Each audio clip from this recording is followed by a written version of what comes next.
But if you don't mind, I'm just curious, as a former NFL quarterback, what do you think of the recent proliferation of players coming out?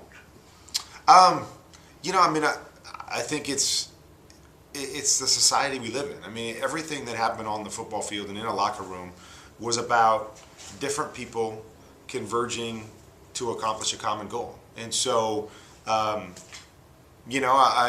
I think it's one of those things where it's unfortunate that if there was individuals that felt they couldn't make that move and they couldn't be who they were in an NFL locker room or because of the nature of the game, that's a detriment to our society and to what we did as in the National Football League or in football in general. So I'm interested to see what happens, because it is an interesting culture when you're talking about quote unquote a man's sport, a man's game, and how that is all going to be construed. But I hope that the NFL and football in general and sports in general accepts it the way that they should accept it, and be able to move forward. So if a gay guy came on the moment and said, my big dream was always to be a quarterback in the NFL, you wouldn't be the one to say, well, that's not going to happen. Not at all. I mean, because like I said, when you go into a locker room, just like you go into every business office,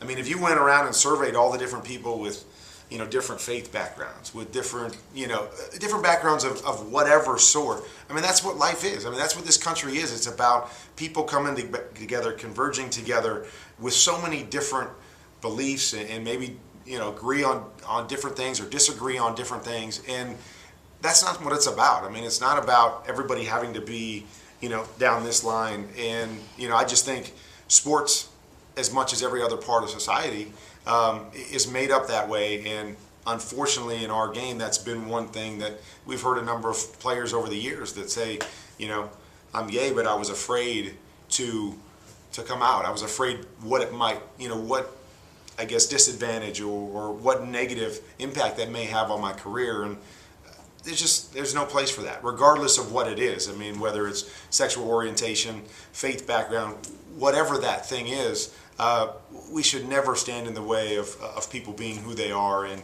allowing that to affect their career. Thank you.